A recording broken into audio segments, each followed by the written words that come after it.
It surprised none who knew him well that in old age, Rockefeller compared himself to Napoleon. The revelation came while vacationing in France, not far from a spot where the general had won a great victory. A casual remark from a companion led to an extraordinary soliloquy, Rockefeller's longest on record. This is what he said. It is hard to imagine Napoleon as a businessman, but I have thought that if he had applied himself to commerce, he would have been the greatest businessman the world has ever known. My, what a genius for organization. He also had what I have always regarded as the prime necessity for large success in any enterprise. That is, a thorough understanding of men and ability to inspire in them confidence in him and confidence in themselves. See the men he picked as marshals, and the heights to which they rose under his inspiration and leadership. It is by such traits as these that men get the work of the world done. It is all a battlefield. Napoleon, without the able marshals he had about him, would not have been the master of his age. He went into a battle with the knowledge that his marshals could be depended on, that in a given situation they could be relied upon to do the necessary things. Their devotion to him, coupled with their enthusiasm, that's another great attribute, and the qualities with which his influence upon them brought out, won the fight. Another thing about Napoleon was his humanity. I mean humanity in the broad sense, of course. He came direct from the ranks of the people. There was none of that stagnant blood of nobility or royalty in his veins. That's where he had the advantage over the monarchs of Europe to begin with. He could think quicker and along more individual and original lines than any of them. The men whom he had to combat didn't understand either him or the people, and it is always hard to successfully control what you don't understand. Napoleon didn't play the game as they understood it. And then, coming direct from the people, he had their sympathy. He appealed to their imaginations. Europe had not yet been educated to the fact that it could get along without any kings at all. Leaders of their own kind were few, and that made it easier for Napoleon to rise to the heights with which he attained.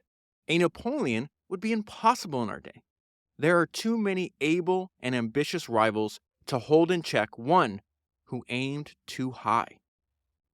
That is not an excerpt from the book that I'm going to talk to you about today. That is actually an excerpt from a book that I read a few months ago. It's all the way back on episode 254. It is called John D., The Founding Fathers of the Rockefellers, and it was written by David Freeman Hawke. The book that I'm going to talk to you about today is Napoleon, A Concise Biography, and it was written by David A. Bell. And real quick, before I jump into the book, I'm doing an in-person meetup in Miami with Shane Parrish from the Farnham Street blog and the Knowledge Project podcast. It is going to be on the night of April 18th. Shane set up a landing page where you can enter your email if you are interested in attending, and I will leave that link down below in case you want to come. Okay, so I want to start with the inside cover of the book because I think it gives a fantastic overview of Napoleon and the author's perspective of Napoleon. And he writes, Napoleon's astounding life and military genius have captured imaginations for 2 centuries. That excerpt I just read to you, where Rockefeller is commenting on his admiration for Napoleon, he said that over 100 years ago. And among history's greatest entrepreneurs, Rockefeller is not alone in his admiration for Napoleon. The reason I'm reading this biography, and this is probably going to be the first of many biographies of Napoleon I read, is because Napoleon's mentioned so many times in a bunch of other biographies that I've read for the podcast, anywhere from Henry Clay Frick to Edison to Larry Ellison to Julio Lobo, which is the last billionaire in Cuba before Castro took over, to Aristotle Onassis, to Bill Gates, to Andrew Carnegie. The list of founders and entrepreneurs from history that studied Napoleon is very, very long. So back to this. Napoleon's astounding life and military genius have captured imaginations for 2 centuries. Now, award-winning historian David Bell provides this succinct and elegant portrait, offering an original and lively account of Napoleon's dazzling career and firmly situating him in the historical context of revolutionary France. This book is 113 pages long, and the author tells us later why he chose to do such a concise biography of Napoleon. Bell emphasizes the astonishing sense of human possibility for both good and ill that Napoleon represented. By his late 20s, he was already one of the greatest generals in European history. At 30, he had become absolute master of Europe's most powerful country.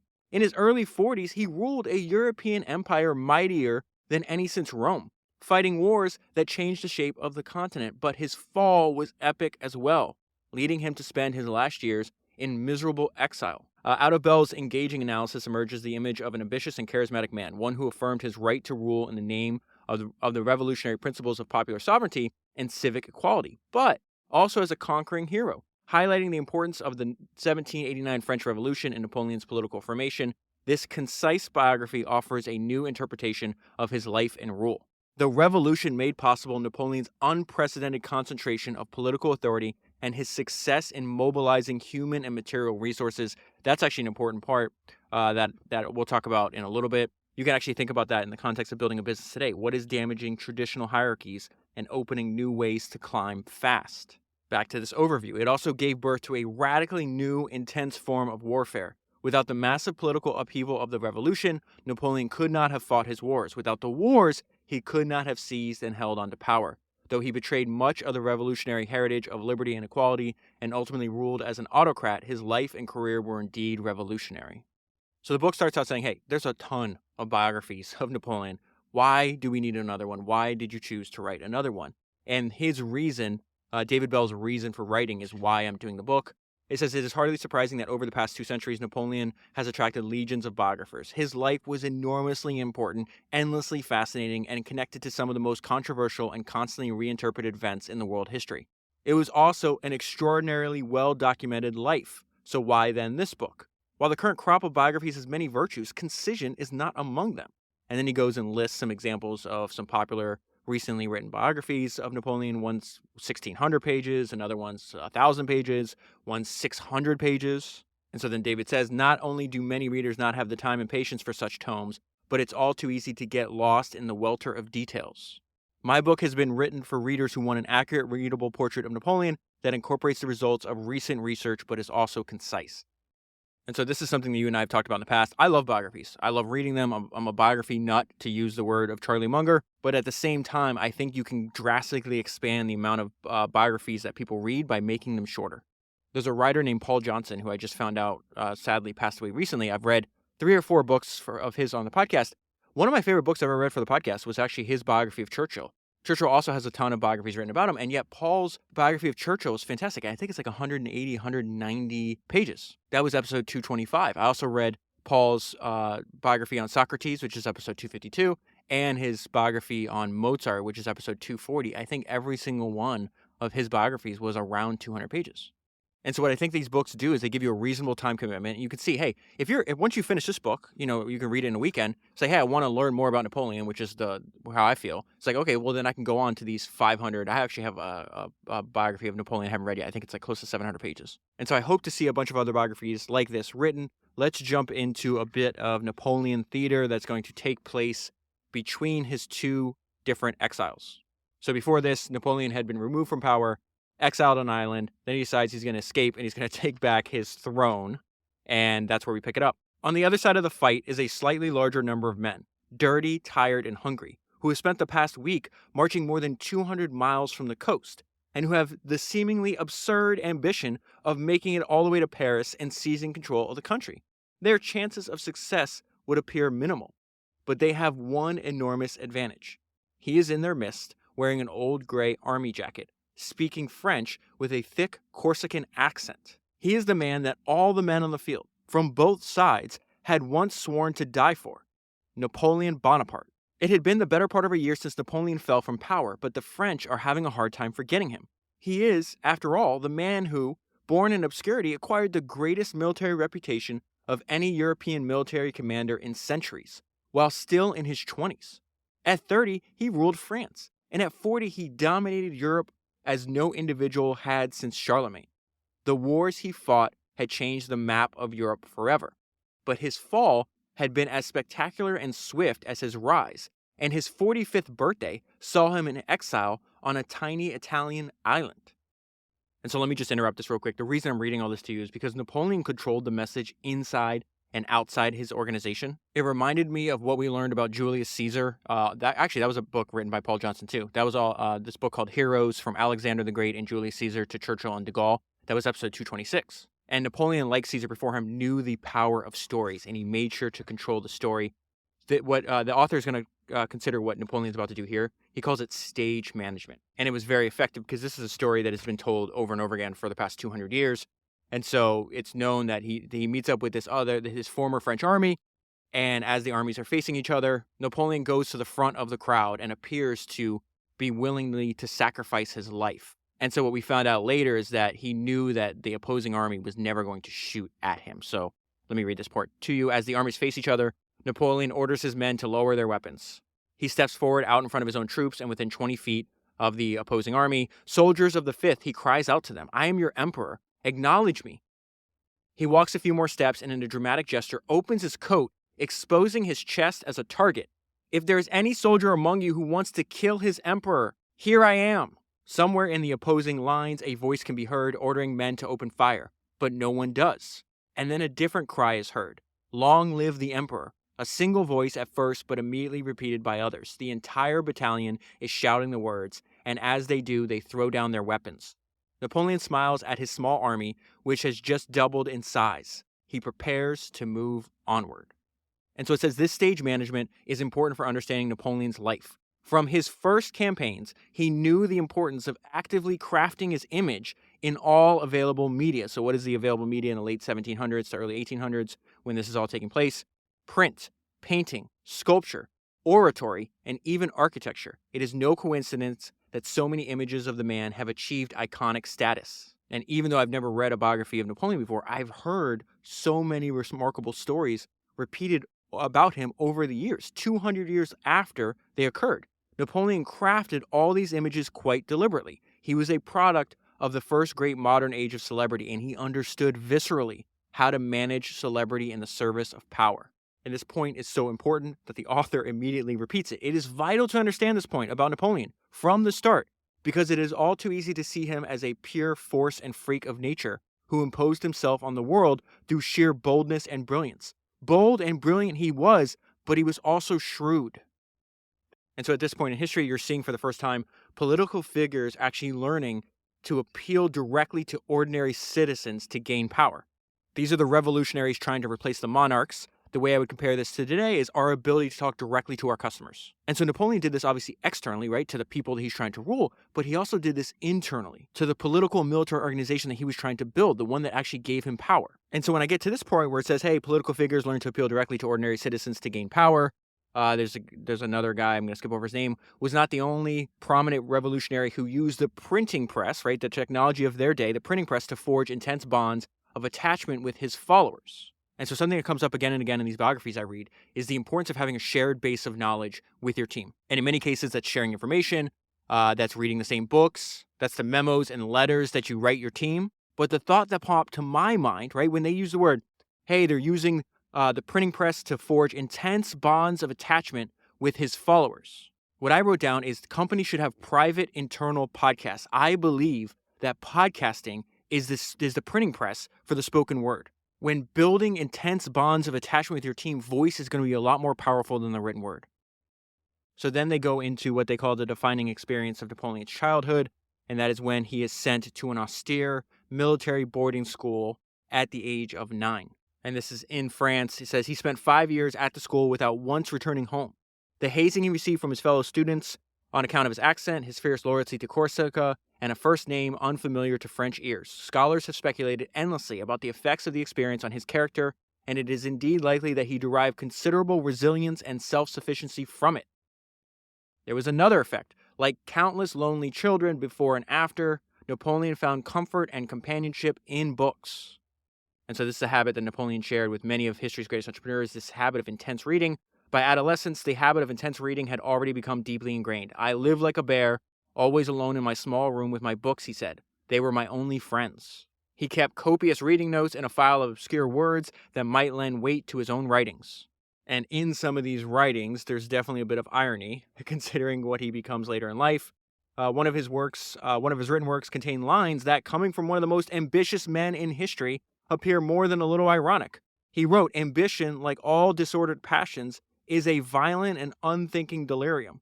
Like a fire fed by a pitiless wind, it only burns out after having consumed everything in its path." That sounds like a young Napoleon is describing an old Napoleon. So after graduating school, he receives his first post in the French army. He received his first posting where he read obsessively in his room. And even by this young age, people around him, including his family members who hadn't seen him for a while, knew that he was different and that he had an intensity and a drive that was in many ways abnormal and superhuman. So his father dies. He has to go home to Corsica. and settle the affairs. And it says the family soon came to recognize him rather than his gentle older brother as its real leader. Indeed, his younger brother soon grasped the intensity of Napoleon's drive. This is what his brother said about Napoleon when he's in his early 20s. I've always detected in Napoleon an ambition.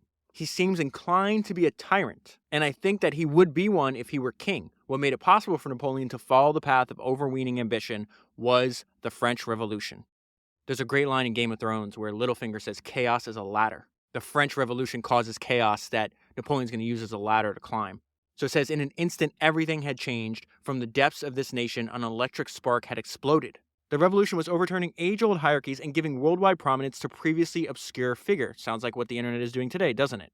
And so in 1792 to 1793, so he'd be around 23, 24 years old at the time, it says Napoleon gained his first taste of combat. And then it continued over the next 2 to 3 years. They proved crucial for Napoleon. Napoleon showed political ruthlessness immediately. That word ruthlessness and ruthless is probably said, I don't know, half a dozen times to describe Napoleon in various different states of his life, like ages of his life, and in different activities, not only in the battlefield, but also in the political arena as well. That is something that the author repeats over and over again, just the depth of the ruthlessness that Napoleon possessed. He also demonstrated his tremendous energy and military acumen by effectively reorganizing the artillery, identifying a crucial weak point in his opponent's defenses, and leading the attack against it personally. He demonstrated genuine physical courage, receiving a bayonet wound to the thigh and having a horse shot out from under him. He was just 24 years old. So then to go on describing other battles and other tactics that Napoleon used, and again we see that word. Once again, the combination of skill, energy, and ruthlessness and sheer luck had served Napoleon so well. And so he wins a series of battles over the next few years. By the time he's 26, he's named to the command of the third smallest army in France. And so he's reflecting on this point of his life later on.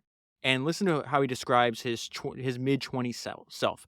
More than 20 years after defeating the Austrian army, Napoleon confided to the tiny group of people that were accompanying him in exile that only after that battle, quote, did I believe myself to be a superior man, and did the ambition come to me of executing the great things which so far had been occupying my thoughts only as a fantastic dream.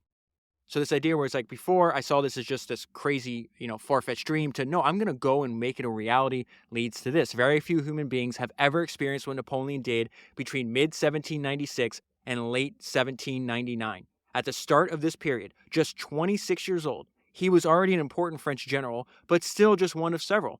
3.5 years later, he was, without exaggeration, the new Caesar. And this reminded me of the quote from Littlefinger from Game of Thrones, chaos is a ladder. And this is, the French Revolution is the ladder that he's going to use. It was the French Revolution that made this stupefying ascent possible. The revolution badly damaged the traditional hierarchies of French society, opening the door to radically new forms of social mobility. So in his case, it's social mobility, it's political power, it's war. In our case, how can we use this to build businesses today that could not have existed previously? And I love this part because you and I have talked about this over and over again, that many times in these stories, we see it's the right place, the right person, the right place with the right set of skills at the right time in history. And that's exactly the case with Napoleon. But history is not a matter of impersonal forces, and nothing ensured that an individual would come along to exploit the changes as fully and as spectacularly as Napoleon. Many are the historical opportunities that have been lost for lack of talent or vision.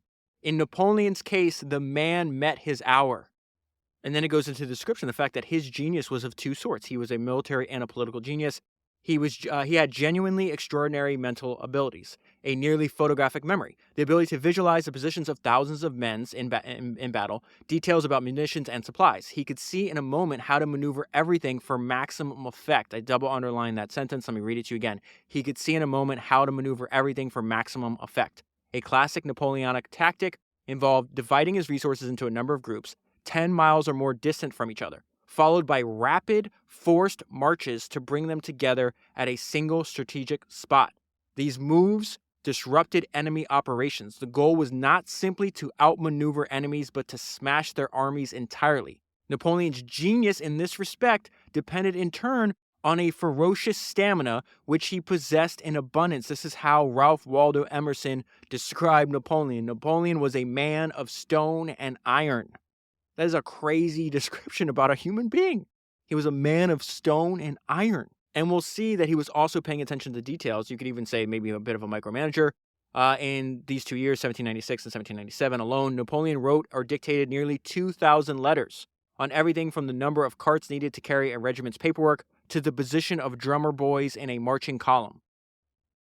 He required little sleep, routinely rising soon after midnight and working through to the next evening with only a short nap to refresh himself. His political genius was just as important. Napoleon understood far better than his rivals that in a newly democratic age, political success depended on forging a bond with ordinary people. This is what you and I have talked about a few times so far in this podcast. I would also note what I wrote down when I got to this section the first time that I read this book, the idea that Napoleon understood far better than his rivals that in a newly democratic age, political success depended on forging a bond with ordinary people. Rockefeller noted this about Napoleon too. Then a few pages later, it goes into how he managed in his organization. He made frequent addresses directly to his troops, to his people, praising their bravery. He doled out medals by the barrelful. He distributed 100 specially engraved sabers for valiant acts of heroism. He knows human nature. He knows we all go. What did Mary Kay Ash, right, who founded her cosmetic empire? Don't worry, I'm going to read a biography of her soon. I think her autobiography, as a matter of fact. She built this gigantic cosmetic empire, and she said, everybody goes through life with an invisible sign around their neck that says, make me feel important, make me feel special. This is exactly what Napoleon is doing at this point in history. He distributes 100 specially engraved sabers for valiant acts. He appealed to the soldiers' sense of pride and destiny. The fatherland has the right to expect great things of you. All of you wish to be able to say with pride upon returning to your villages, I was part of the conquering army of Italy. And so I want to pause on that one line. I want to go back to it real quick. It says he appealed to the soldiers' sense of pride and destiny. I've actually seen this 2 other times, came to mind when I read this book, Jeff Bezos and General Patton. If you haven't gone, and I've watched General Patton's speech, his speech to the Third Army, no joke, hundreds of times. I shouldn't admit this publicly, but sometimes I start my day with it to get me fired up. But at the end of the speech, he talks about, he's like, listen, when you get home from this war, right, many years from now, you're going to be sitting there with your grandson on your lap, and you're going to be able to tell him what you accomplished, right? He uses a different language. Patton uses vastly different language than what I just said there.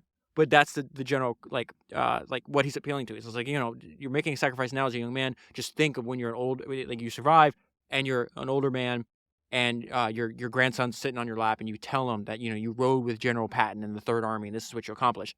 Jeff Bezos also says this in Amazon. He's like, listen, we're trying to build something here, the building of Amazon, something that we can be proud of, so proud of that we're going to tell our grandchildren about it. And he says, his follow-up line is fantastic. He's like, such things are not meant to be easy. And so we see Napoleon's version of that here. He's appealing to their sense of pride and destiny. The fatherland has the right to expect great things of you. All of you wish to be able to say with pride upon returning to your villages, I was part of that. It goes on. Napoleon took care to remain personally approachable by his soldiers. Napoleon ensured that everyone back home knew of his exploits and appreciated his brilliance. This goes back to the stagecraft. This idea that he utilized all forms of media, controlled the message, make sure that his version of events got spread far and wide. And to accomplish this goal, there's a great sentence here that just blew my mind. It says Napoleon founded 2 French-language newspapers to report on his conquest. That's crazy. He founded 2 French-language newspapers to report on his conquest. On the back cover of the book, they're describing another book that David Bell wrote. And I think it applies to this book too. It says he has a gift for storytelling and a flair for the weird, unfamiliar fact. I love the weird, unfamiliar facts. Those are the ones that you tend to remember. And so over the next several years, he has wild success, but then we start to see, remember, he has a strategic, parabolic rise, and then this swift fall from power. And part of the problem was he started getting high on his own supply. So he winds up conquering Egypt, and listen to how he's talking.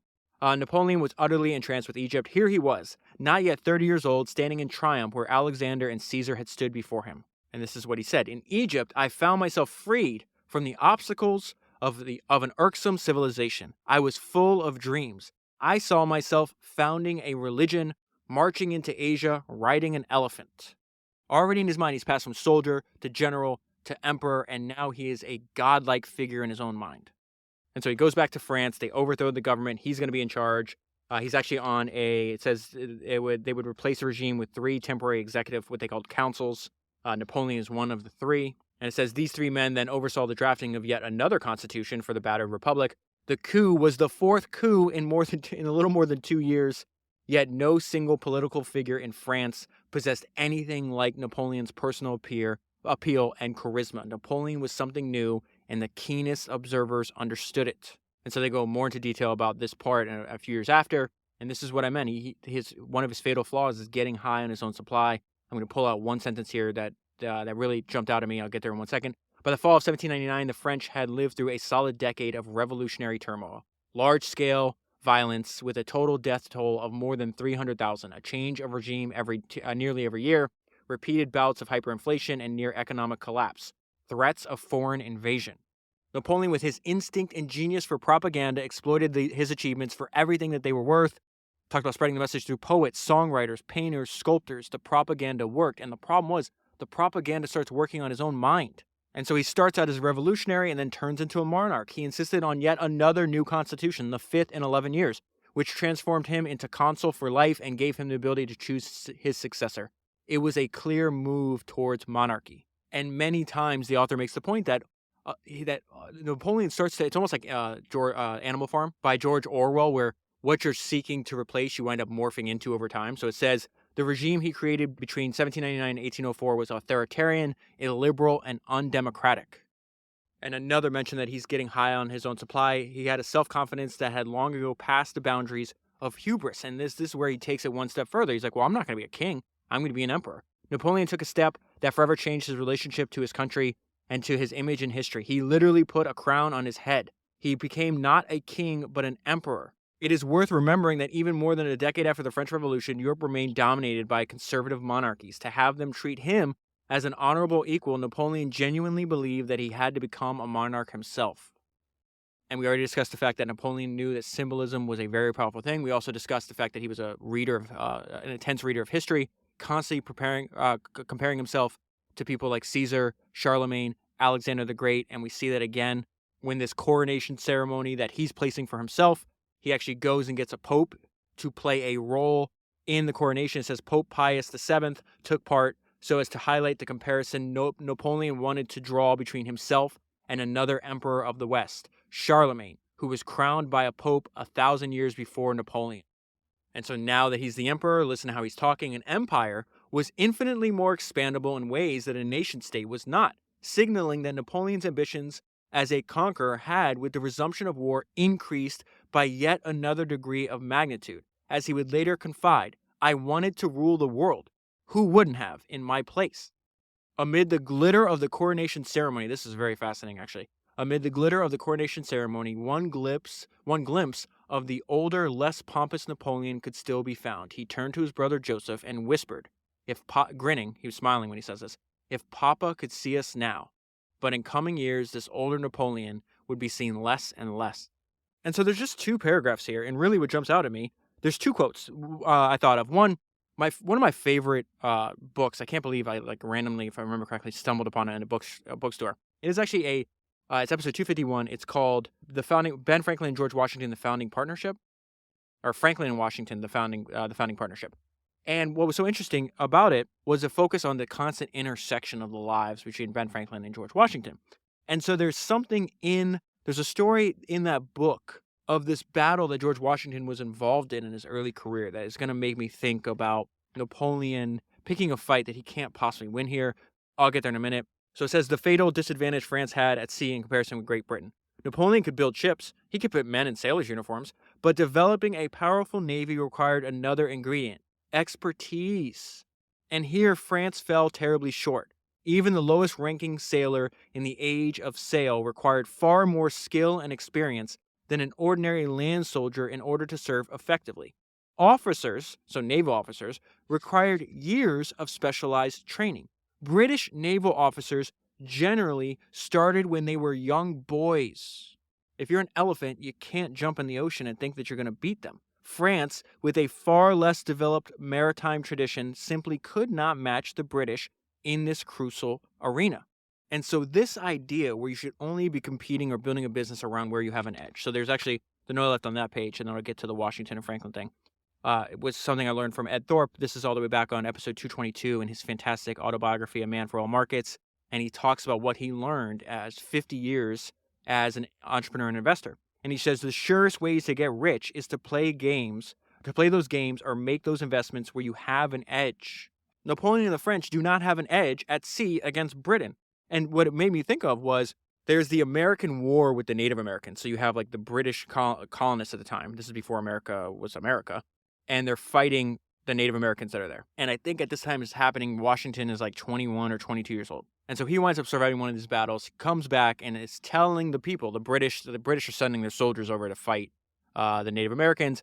And they're in like full regalia. They're like marching through the woods. They're fighting wars as they fought in Europe. And Washington's like, you guys can't do that. You're going to die. This is a completely different game over here. You can't just say, hey, I'm good at European land warfare and I'm going to export it to the frontier of America at this point. And so they don't heed his warnings and they get absolutely routed and destroyed. And there's a line in that book that's just absolutely fantastic writing. And it reminds me to only compete where I have an edge. You might as well send a cow in pursuit of a rabbit.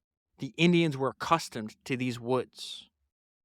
Can you build an edge, an advantage over your competitors to the point where competing with you is as futile as a cow pursuing a rabbit?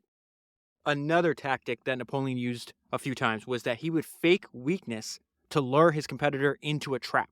Appear weak to conceal a strength. That's a very interesting idea. It was here that Napoleon won perhaps his most brilliant victory. After surveying the field the day before, he deliberately weakened his right flank in the hope of drawing a massive attack by the Allies that would leave their center vulnerable. The next morning, the Allies took his bait. By the end of the day, the French had completed a ruthless destruction of the enemy forces. At this point in the story, he is 36 years old and he is not concealing the fact that complete European domination is his goal. I must make all the peoples of Europe into a single people and Paris the capital of the world. It was a stunning ambition. Napoleon is the opposite of most people. Most people put artificial limits that don't actually exist on themselves in their lives. Napoleon appears to not believe he had any limits at all. In fact, it made me think of one of my favorite quotes by Bruce Lee. It used to be the wallpaper on my laptop. If you always put limits on everything you do, it will spread into your work and into your life. There are no limits. There are only plateaus, and you must not stay there. You must go beyond them. And then what I found interesting is this is during his like rapid expansion. He's emperor. He's fighting wars on multiple fronts. But the author makes the point a few times that I think is important to like pause and really think about what he's saying here, because he mentions this over and over again that things are not as they appear from the outside. We see this with large companies. They look like, they have so many resources, they have so many people, they can't possibly be competed with or even overtaken. And the history of business and history of entrepreneurship is very clear about that. As they grow, they get more bureaucratic. They open up a larger surface area for like small focused teams to attack. And so I just want to read this part, and then it brought to mind something I heard Jeff Bezos say that I think is really interesting.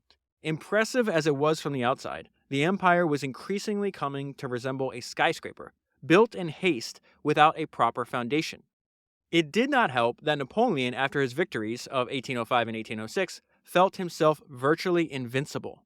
And what I thought of was like, well, you see this sometimes with companies where they grow so fast, but it's a shaky foundation. And one thing that history's greatest entrepreneurs have in common is the fact that they build for durability. They want to build a company that is around for a long time. And so Jeff Bezos has this speech where he says great things take time. He says, we know from our past experiences that big things start small. The biggest oak starts from an acorn. If you want to do anything new, you've got to be willing to let the acorn grow into a little sapling, and then into a small tree, and then maybe one day it'll be a big business on its own. You can't skip steps. You have to put one foot in front of the other. Things take time. There are no shortcuts, but you want to do those steps with passion and ferocity. And so he's expanding way too fast. He's unbelievably arrogant. He thinks he's going to be emperor of the entire world. And then you add on another disadvantage, and all these disadvantages are going to compound. In the next 5 years, he's going to be thrown out of this when his fall happens. And one of the disadvantages is his physical decline. This physical decline is, I'll read you quotes in a few minutes. This physical decline directly leads to his downfall later on. You have to take care of your body. You have to take care of your health. Larry Miller, episode 168, he wrote this fantastic autobiography as he was dying. His body was literally shutting down as he's writing the book. It's called Driven, an Autobiography. I think everybody should listen to episode 168 because it's a cautionary tale. It's what happens when you don't take care of your health. You don't have any fun. You prioritize work over personal relationships, and you're one of the richest people. And in fact, I think he might have been the richest person in the state of Utah at the time he's writing the book. And yet he's like, hey, don't do what I did. That's a crazy story. Like, that book is it's a must read in my opinion. But anyways, this idea of you have to take care of your health. Napoleon was now 40 years old and was growing slower. The once nervously thin revolutionary was getting stout, and he suffered from increasingly severe urinary infections and possible pituitary disorder, as well as what might have been mild epileptic fits. And a few pages later, the author brings up this idea. It's like, hey, this is a shaky. From the outside, it looks like it looks like the empire is formidable. It's actually on shaky ground. And you really think about what's happening, it's like, one, he's creating something that's too large to manage, right? And then he's becoming more like what he replaced. This reminded me of like how successful startups, then eventually transform into large bloated companies, and then eventually they're overtaken by a startup, and like the cycle just goes on and on and on. And we're just kind of replaying old ideas and old scenarios over and over again with new generations. So it says the empire was continuing to expand, the need to mobilize even larger populations to staff and supply the ever more bloated armies fed the unsteady expansion of the area under direct imperial control. Napoleon's system was springing new holes faster than he could plug them. However large and powerful his empire looked from the outside, and however great the conquest it was already trying to digest, it was certain that wars would continue. And oh my goodness, on the next few pages is the most highlights and notes that I have for the entire book. And this is where he decides to invade Russia. And so the first note I have is poor reading comprehension. Do not get high off your own supply. It is not you, it is the work. So what does that mean? What did I read to spawn that thought? When Napoleon crossed into Russian territory, he brought along some potentially disturbing reading. Voltaire's History of Charles VII. It told the story of a king of Sweden, the most admired military leader of his time, which is exactly what Napoleon is at this point in his life, right? Who had invaded Russia a century before. But Charles' army, weakened by disease and sheer exhaustion after an 18-month trek through hostile territory, came to grief in the decisive battle, which proved so disastrous that it sealed Sweden's decline as a military power. Presumably, Napoleon took Voltaire's book with him, in the hope of avoiding Charles' mistakes. At one point, early in the campaign, he told an aide, "We shall not repeat the folly of Charles VII," but he does. That's what I meant by poor reading comprehension. But in the end, he proved a very bad reader. Second mistake, do not give your competition time to prepare. Bad boys move in silence. Unfortunately, Napoleon had given the Russians a long time to prepare. As early as 1810, so that's what, two and a half years before he invades, right? As early as 1810, they had foreseen the coming invasion and pondered the most likely means of defeating it. Note number 3, do not let other people dictate your game. If it's good for your competitors, avoid it. What does that mean? The Russians wrote a planning memo. The key to defeating Napoleon, they said, was to plan and pursue a war exactly contrary to what the enemy wants. In other words, to avoid the sort of major battle that could destroy the Russian army. This is what they do instead. There's a fantastic, it's remarkable how many times this repeats. So you got Charles VII, 100 years earlier, running into the same tactics. Then you have Napoleon in the 1812. Dan Carlin of Hardcore History has a fantastic podcast called The Ghost of Ostfront. Very similar tactics that the Russians used on the Germans in World War II as well. And so what do? Instead of direct combat, right? The goal was gaining time and drawing out the war as long as possible. If Napoleon came, the Russians would retreat into the depths of their vast country, destroying supplies as they went. And the Russians had competent commanders, including the legendary 66-year-old Mikhail. There's no way, I'm not pronouncing his name correctly. I'm just going to call him Mikhail. So he's 66 years old. He's first of all successful and survived. So he has something like there's knowledge in his head, even though the fact that he took a bullet to the head, despite the fact that a musket ball had passed clean through his head nearly 40 years before. He had formidable tactical skills. Note number 4. This is all on the same page. This is remarkable. Napoleon went from being young, quick, and agile to old, fat, and slow. Businesses do this too. Napoleon faced other obstacles. The very size of his army made it harder for him to control and maneuver than the forces he had commanded earlier in his career. The problems of ruling a huge and troubled empire pressed in on him, distracting him from the campaign. Another note I left on the other page. The distracted do not beat the focused. That's not going to happen. And his health hobbled him more and more. This is what I mentioned earlier. You got to take care of your health. that these disadvantages are going to compound and lead to his downfall, and his health hobbled him more and more. Napoleon was virtually incapacitated in several battles against the Russians. The weather finally posed a variety of problems from the start. Dan Carlin, in that fantastic podcast series, The Ghost of Ostfront, talks about, they call the Russian winter General Winter. They thought it was one of their best military assets, the fact that it was just so cold there. Back to this idea that Napoleon went from being young, quick, and agile to old, fat, and slow. So he finally confronts the main Russian force. He was shaking with fever and urinary pain. He remained behind the lines and directed his forces with a caution that the younger Napoleon would have scorned. After that battle, the French marched into Moscow and find it largely deserted. Between disease and death, Napoleon had already lost more than a third of his men. The Russians also light fire to Moscow on purpose. The fire left Moscow uninhabitable, forcing the French army to withdraw. Napoleon made the matters much worse by delaying the army's departure for nearly a month, believing his men had plenty of time before winter set in. Instead, one of the coldest winters on record began earlier than usual. This is crazy. Temperatures fell to lower than 35 degrees below zero. The French retreat from Moscow has deservedly gone down in history as one of the greatest military catastrophes of all time. Napoleon's forces were ill-prepared for the murderous cold. This is the crazy thing that I thought of when I got to this part, and it annoyed myself. It's like, success is never permanent. Think about this. The same person that built the empire destroyed it.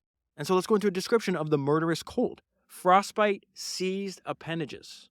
Snow glare induced temporary blindness. Each morning the sun rose on the frost-covered corpses of men who had fallen asleep and frozen solid in the night. Horses, dead and living, were devoured raw, while desperate soldiers sought warmth in the animals' eviscerated bellies. Of the original 650,000 strong force, barely 85,000 men made it back out of Russia. Napoleon's aura of invincibility had disappeared. And eventually, Napoleon is forcibly removed from power, and we see by his actions that if you love what you do, the only exit strategy is death. Napoleon now had no choice but to abdicate unconditionally. A few days later, seized by despair, he tried to kill himself by swallowing a sachet of poison he had carried with him since the Russian campaign. But the drugs had lost their potency and succeeded only in making him violently ill. The former master of total war had finally become its victim.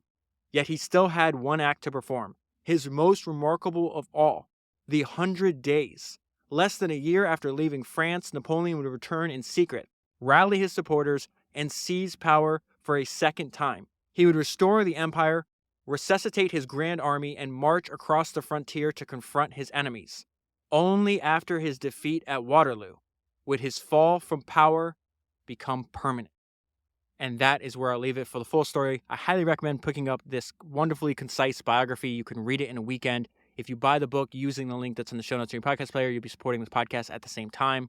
If you haven't yet signed up for Founders Premium, I'm making AMA episodes on this private podcast feed.